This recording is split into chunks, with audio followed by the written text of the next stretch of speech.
Hey everybody, it's Dr. Rick. Hope everybody is doing okay. I hope that whatever's going on with you, you are getting through your week, you are experiencing some progress in some way or another. I'm coming to you as the founder and executive director of the Odyssey project, the initial visionary of the things that have come through that organization and myself over the last 30 years. And I want to talk to you about some things that concern me immensely, and I want to challenge you to do some things. And the first thing I'm going to challenge you to do is give. Give, and I hope that by the time this is done, you will see a need and be motivated to give, because we're going to talk about some things that are going on in the Black community right now that should be alarming, that should want us to see some things change. And that's what it's been about me. It's been about a catalyst for change. But I want you to first focus on the idea of giving and supporting something that has been consistently present in the Black community for 30 years, 20 of it as a legitimate organization. But I've been doing this on my own for so long. Um, the next thing I want to do is encourage you to share this with people that you believe it can help, people who you believe that may be willing to be a part of this, because we need team members. We need people who have expertise in areas that can streamline and really truly uh, build momentum. Because to me, accepting things status quo is unacceptable. It's simply not. I'm not a person that's willing to sit around and say, well, it's just the way it is. And that's been my goal for years. Is I'm not going to sit around and just say that's the way it is. I'm going to do everything in my power to change it. I'm going to do everything in my power to be an influence, an impact, a catalyst, and a force of change. I am never going to be that person that says, man, I did all I can. No, if I'm still breathing, there's something else I can do. And I believe that that has to be the mindset of the collective. But I'm here to tell you that the Black community is in crisis in a way that the average person has no understanding of. And I want to open up some things and share some things with you to show you what's going on. And I'm only going to do it in one primary area, because this is how intense it is. I'm going to share you some of the areas where we work, but I'm only going to share you the crisis phenomenon in one particular area, and just show you how crazy this thing is and how not addressing it with a real true intensive strategy, agenda, and program has cost us. So I want you to share it. Um, Again, I told you guys when you first came around years ago, I'm not here to be liked. I'm not here to win popularity contests. I'm here to provide insight, to provide uh, an open discussion, to make us think critically, to learn from others, to give of myself in the ways that I have to give, and to be that catalyst of change. And a lot of times I'm not going to be popular because I'm going to tell the truth. A lot of times I'm not going to be popular because I'm not going to cater to the notion of what it takes to be popular. You know, I could have a whole lot more followers if I jumped on the trend and said what everybody wanted me to say, and I would just get one group, pit that group against the other group, and ride the wave. That's the blueprint. But it doesn't fix anything. It doesn't change anything. So I'm here hoping to be a catalyst of change. So here's some areas that we work in at the Odyssey Project: education, family resource, Black male development, mental health, female resources, and that goes from everything from childhood sexual abuse, domestic violence, um, and other forms of trauma. And we're going to deal with all of that stuff at some point. But we do that.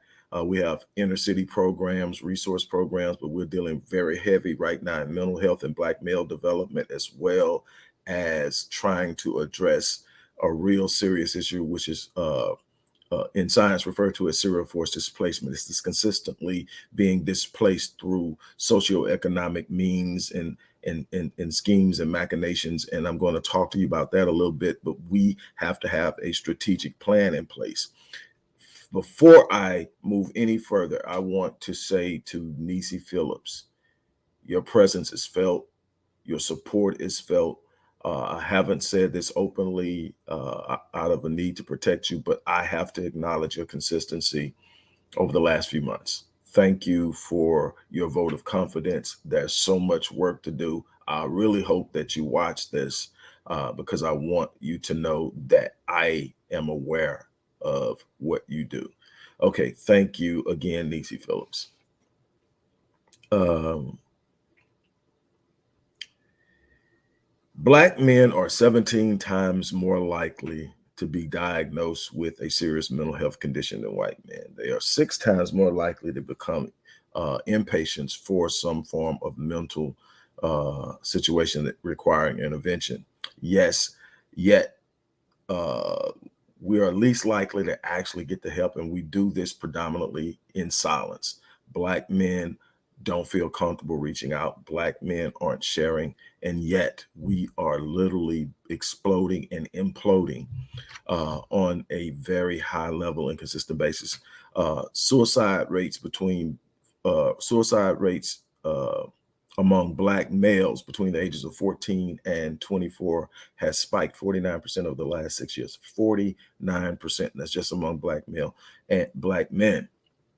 And we're talking mental health now. Out of education, family resources, Black development, mental health, family resources, other wraparound services in the community. I just want to focus on mental health and the impact that it's having on our entire population and why it's so important to get a hold on that. And I want to say something. Over the last 30 years, I've logged myself right at 80,000 hours of scientific research, studies, peer review research. If you actually Google any of the things I'm talking about here, you will find, or Google me, Rick Wallace, PhD, or Rick Wallace, psy.d, whatever, you'll see that I'm one of the most quoted scientists in this area because I've put in that much work. I've published that much work. It's not just something I do. And here's the thing. The 80,000 hours I've done and the over 100,000 hours the Research Center at the Odyssey Project has done. And as a whole, not 1 ounce of funding. Not 1 ounce of funding. So when I say that we need you, we need your support. My goal this weekend, starting today, is to raise $7,500. That doesn't even drop a bucket in what's going on. I can tell you, just research what the average cost of a basic research program where you're going to do a very controlled study of maybe 50 people over the course of several weeks can run anywhere from $15,000 to $50,000. We've got so much work to do. I've done research in serial forced displacement. And here's the thing, serial forced displacement has played a major role and major impact in what we're experiencing in the play out of traumatic injury and complex trauma. It is a leading influence on the heightened level of depression. And we've been experiencing serial forced displacement from the moment that we were, quote unquote, quasi-freed and liberated from the plantation. Here's the thing, serial forced displacement has shown up in Black codes, not allowing us to own land, not allowing us to settle in and be down the great migrations that pushed us out of the South into the North, redlining that controlled where we could live and where we could buy property and live in during Jim Crow segregation in the early 1900s, urban renewal, benign neglect. Then we're dealing with gentrification, now another form of serial displacement. In earlier studies that I've done on serial displacement, I discovered not only is it a massive impact on the mental health of Blacks, it's also impacting our physical health. It is serial forced displacement that broke down the barriers that caused the AIDS epidemic.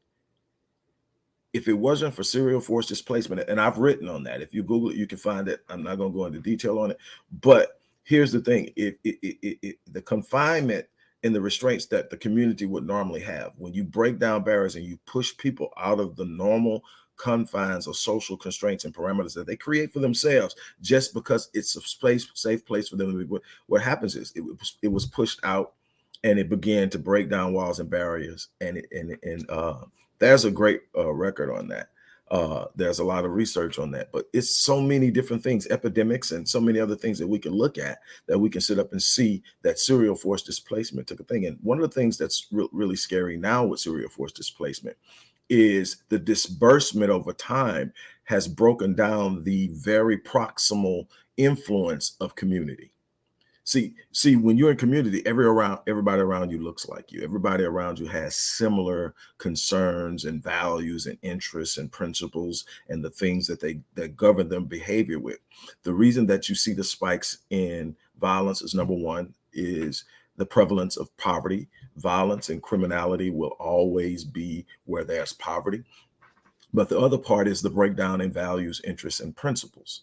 Values, interests, and principles are what we govern. We were robbed of those things as chattel slaves, as chattel property. We were robbed of our values, interests, and principles. We were robbed of our names. Our names had significance because our names were who we were. There was significance in the name you gave a child, but they took our name and they gave us names. These names had no meaning outside for them to be able to identify us. So then it gave us the notion of them identifying who we were. We still look for them. We're in an identity crisis now because we don't know ourselves. And the impact is expressing itself in poor health. I talk about epigenetics all the time. I've written on epigenetics. I've done workshops. I actually do work with Harris County Sheriff's Office in their reentry program, teaching about how the incarceration of a parent influences children and causes epigenetic disruptions and gene influences that cause health problems far beyond their childhood. Also talking about the epigenetic influence of diseases like cancer. Most cancers aren't because of carcinogens. They aren't because of diet. Both of those do have an influence. The biggest influence is stress. How stressed do you think people who haven't healed from trauma are? They got the stress of the trauma. They got the stress of re-injury. They've got the stress of struggle and strife and worry and anxiety. And those levels increase. And we're looking at them and we're seeing them. We're also seeing them play out where? In the heightened level of depression, especially among our women, 6 times more likely to become depressed than white women. And women are already more likely to be depressed than men. And our women are 6 times more likely to be depressed than their women. And we're wondering where all these things are colliding and clashing, and we see what we see. There's a bunch of other things. A lot of the other things that we argue about that we don't like are prevalent because of the breakdown in our mental health, the breakdown in our neurological strength and development, because stress, strife, and trauma isn't just a mental or emotional experience, it's a physiological experience. In fact, the body experiences trauma physiologically before it registers psychologically. So it is literally imprinted within the cell. It's locked in. Each cell has a memory. And when the cell reproduces itself through mitosis, it passes the memory on to the new cell. Epigenetics. And then when you procreate, there's these epigenetic tags that you pass down to your progeny. So your child is literally born carrying a part of your trauma. We're not dealing with that. I've been telling you for the longest, we need more research in that area. We need more interventions to help people who are suffering in that area. We need more awareness in the community. Here's some things. Not only has there been a 49% spike in suicides among Black males 14 to 24, our baby girls are now leading the category between 5 and 13. Now, we can gain an understanding why. There were studies done. I did a study and I reviewed a number of different studies that show the influence of social media on young girls specifically. And specifically, Instagram was mentioned as being one of the most influential on young girls, Blacks, whites, all included, but young Black girls are the most targeted. You have now 5, 6, 7-year-olds and up killing themselves. And people say, well, we had Bullies, when we grew up, we didn't have social media. See, when you had bullies growing up, you went to school, you found ways to avoid the bully at school, and then you just tried to get home. Once you got home, even if you didn't want to come outside anymore, if they lived in the same neighborhood, you could stay in house. You were safe until you had to go to school, and you could find your way to be around a teacher where the teacher wouldn't allow it to happen. And so the time and the interaction with the bully wasn't as big, and that was a safe haven. Social media has taken away the safe haven for our babies, and we're so busy caught up in the rat race, we don't even see that it's happening, and they're not telling us it's happening in most times, and most of us aren't monitoring their screen time. We aren't monitoring what's going on with them, and I'm talking about that access to that much energy flowing is influencing them, and you got to remember they're also carrying trauma. Look, little black boys go off into schools as early as 5 years old. They go off into schools, and if it's public education, they're going into an environment where there are going to be very few heterosexual males in the classroom. There may be a few when they get to a level where they're being coached in middle school and high school. There'll be some on the football field, but in the classroom, it's going to be the only people representing them is going to be predominantly black women, a few heterosexual black men, some gay black men. And this isn't the time to have this conversation, but that's what they're going to have. The models they need of men who can relate to them and give them a sense of, but also be a representative for them isn't there. The biggest advocate the average black boy has in elementary is the black woman, which is good, better than not having anything. But there's nothing there that he can relate to in any real true prevalence. The predominance is in this teacher population is white middle-aged women who have an inherent fear of young black males. So the first thing she does, any hint that he is going to be some type of challenge, that he's not going to sit back and be docile and move with the flow, she's ready to refer him for an IEP. She's ready to refer him for special education assessment. She's ready to refer him so that some school psychologist who's playing the money game with our kids will diagnose him with either ADHD or oppositional defiant disorder and give them the label, which also means the IEP means that the school district now gets double what they were getting for him as a regular population student. And now we can partner with our buddies in Big Pharma and prescribe to them psychotropic drugs like Ritalin, Vyvanse, Concerta, Adderall, and on, so that we can make him docile in the classroom. But the problem is that when you're giving these psychotropic drugs, you're messing with his brain chemistry. These are also Schedule II drugs. So these Schedule II drugs are what? Highly addictive, have very little medicinal purpose, and are over time are going to create an addictive behavior and not really truly serve any purpose. And he's not going to feel himself. He's not going to feel safe. He's going to feel isolated and alienated within the process. And it does what? It increases his risk of what? Dropping out. Now, we know in dropping out, what does that do? That takes us across the barrier of another discussion in another area. We're talking about incarceration, but it's all connected. There's this interconnectivity that you look at one thing and it's connected to everything else. There's this ecosystem of suffering for Blacks that we have to engage, or we are going to have a problem. We are in a major crisis, and we don't have a clue because we don't want to delve deep enough. We don't want to go beyond just complaining. We want them to fix it. There's no benefit in them fix it. But here it is. He becomes alienated in school, and he drops out before he gets his diploma. Well, he's just now increased his chance of becoming incarcerated by a minimum of 5 times. So now he's got to just try to find a way. Why is he increasing his time? Number one is there's just some socioeconomic mechanisms. Number one, if I drop out of high school, let me reverse that. Here's a statistic. The average white male with a high school diploma, no college, out earns a black male with a bachelor's. Let me say that again. A white male with a high school diploma out earns on average a black male with a bachelor's. So now flip that and say the black male doesn't even have a high school diploma.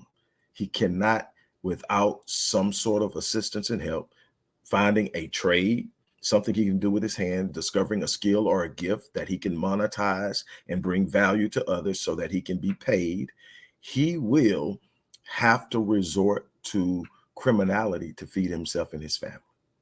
There are only three ways that you can provide for your family. It's real simple. They try to make it real broad, and there are these unbelievable amount of ways that things can happen for you. And you're no, there are three ways. I either have a job or a business income. I'm getting some type of supplemental assistance, whether it's disability, whatever, or some organizational support or whatever. I'm getting some type of subsidy or crime. That's it. You either creating an income, you got an income of some kind of way, whether you're investing, whether you got a business, whether you work for someone else. That's one way.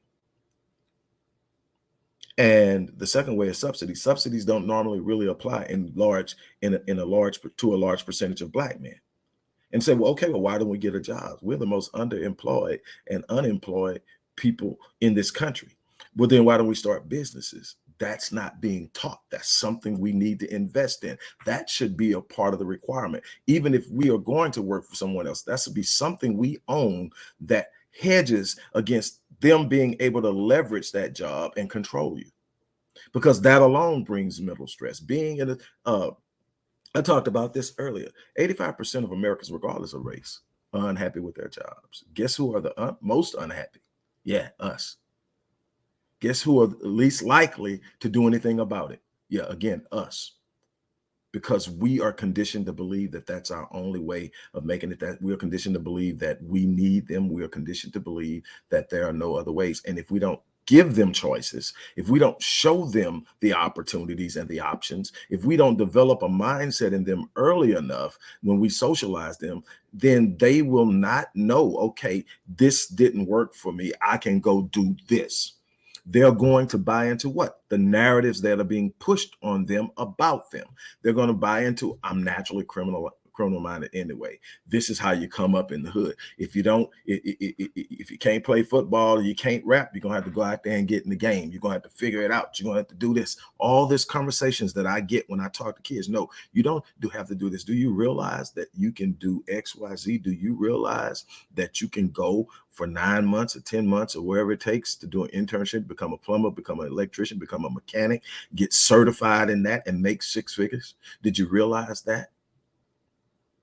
Did you realize that your hands are your greatest gift as a man? That it's not just what you can do on a football field either. It's what you can do in track or what you can do in baseball or basketball.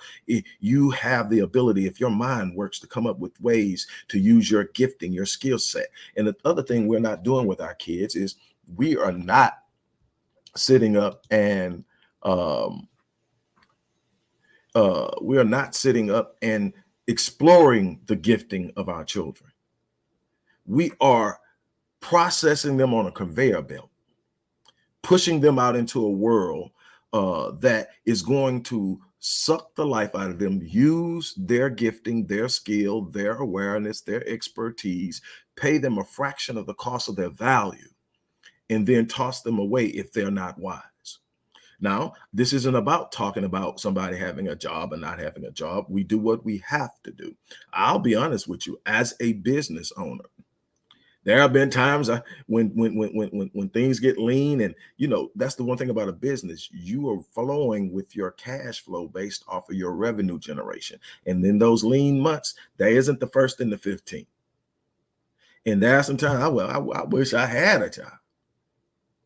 But what I can tell you is there's a peace of mind of knowing I wake up every day and I walk into my world and I determine I'm going to do something that's going to make other people's lives different, and nobody can stop me.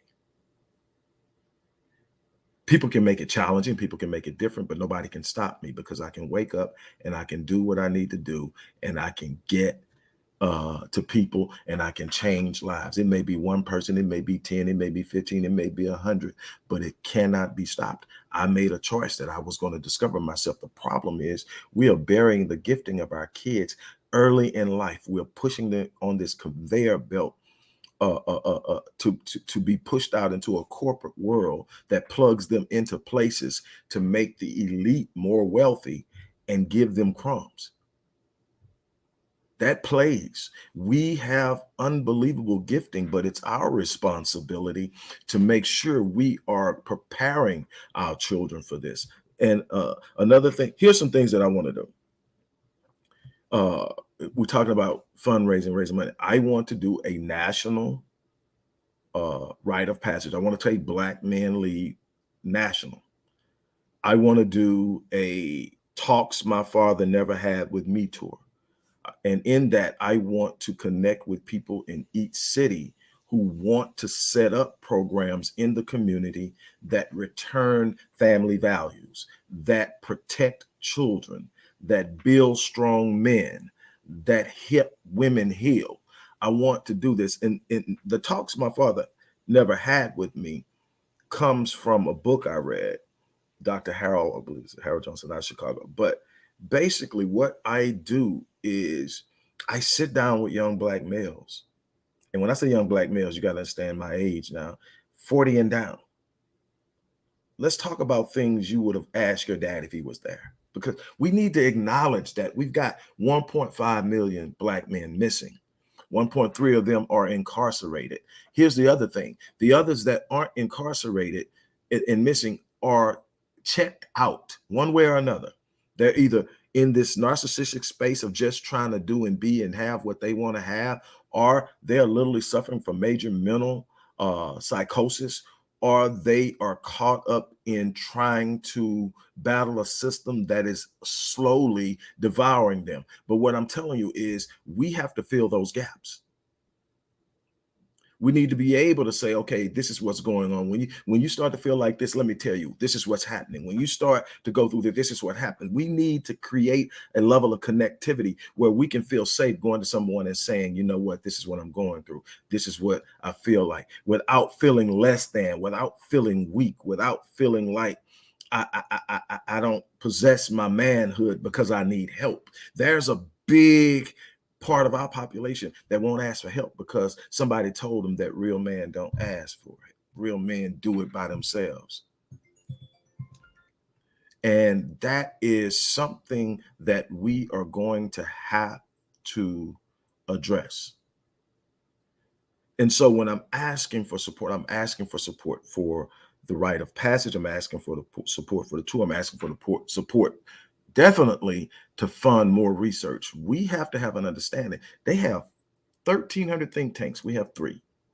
They study us. They try to gain an understanding of everything about us. They manipulate it. They use it. They control it. These schemes are there. If you ever get a chance, look up the Negro Family, A Case for National Action. It's affectionately known as the Moynihan Report. Read it. This report was done and released to the Johnson administration in 1965. When you understand what was presented to them and the information they had in front of them, when they decided to do the things they decided to do that started a disruption in the community, you'll understand that they're not coming to your aid. It's going to have to be our responsibility to deal with it. It's going to have to be us. And so I want to challenge each and every person that's watching this. Show some love, show some support in a way that you've never done before. My goal is 7,500. I'm going to challenge you to do that. And the thing is, we could do that in a day.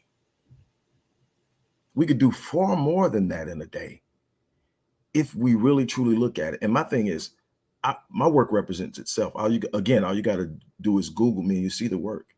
Then understand, for the most part, that's me. I've never got a funding. I've never got a grant or anything. I did that with me. And the problem is I am taking what I'm supposed to be building and doing for mine, and I am sharing it with the world. And to a certain extent, it's no problem with that because I teach my kid, we give. But I'm not the only one benefiting from it. My family isn't the only one benefiting from it. The entire collective is, if they want to, benefiting from it. And I have no problem with it. If I could, I would be in a book, in a paper, conducting a research, building a program, touching the people in the community. That's all I would do. I would put down all this other stuff I do, and I would just work on helping people change their lives in the community. If I could. That's not happening because I have to eat, I have to feed my family. But so if you look, the work is there. The work is there. So someone's asking, well, when I donate, what's the return on my investment? Your investment is in your people, not in me. I'm working to make sure that we have a better version of ourselves 10 years from now. But it has to start now. You don't start something, then it happens. You start something and then you change it, you evolve it, you build it, you grow it. And that's what we're not doing. We're doing generation after generation of repetitive trauma. We're passing down trauma that our parents passed down to us, both epigenetically and through social learning theory and through re-injury. And then we are sitting up and we are following the same blueprint that our parents follow and thinking we're going to get different results. It hasn't worked for us. We're going to have to develop an agenda. We're going to have to develop a plan. We're going to need a code of conduct. If you go to our site, and the link for the site is there, and go to resources and programs, you click and you hover over it in the drop down menu, you're going to see Blueprint 1.0. Check it out. You're going to see Code of Conduct. Check it out. This work has been going on with me for a long time. There's a path to Black empowerment, but it's not sitting by. There's a black path to Black empowerment. It's not through individualism to where everybody's just worried about themselves. One of the greatest things that they were able to do with us is keep us from connecting, keep us from unifying, keep us from seeing the power of being one and moving, not agreeing on everything. That's never going to happen. Not sitting up and saying we all have, but sitting up and saying we're stronger together. We're not going to harm one another. We're going to assist one another, and we're going to hold each other to a certain standard. And in holding each other to that certain standard, we will automatically achieve some remarkable things. Again, I'm challenging you. Serial forced displacement, adverse childhood experiences. I didn't even really get into that, but it's a part of this mental health thing. And I've talked about it. I've lectured about it. I've got a number of videos up you can go look at and really learn about adverse childhood experience and how we are crippling our children. But there's a solution, and that's what I want. I want you to help me bring that solution to bear. So again, number one, give. $7,500. That's the goal. Give. Second, hit the like button. Third, share. If you believe in or think you resonate with some of the things I've shared, subscribe and see what else comes. But we have a responsibility to do more than we're doing in this thing that we call Black America. Because here what I can tell you, we're in crisis. We're in a health crisis. We're in an identity crisis, mental health crisis. And we're dealing with so many other social, economic issues. And the very fiber and fabric of our community is unraveling at such an enormous rate that within a decade, we will become completely irrelevant in this country. And then what happens? That's the reality of it. On that note, I'm challenging you to give. I'm challenging you to be a part of the solution. I'm challenging you, if you have something to offer that you can be a force in the community, I would love to talk to you. I would love to collaborate with you. It's real simple. Just reach out and we can start from there. But again, let's make this happen. On that note, I'm gonna get out of here. I'm gonna check out. You guys have an unbelievable remainder of your day.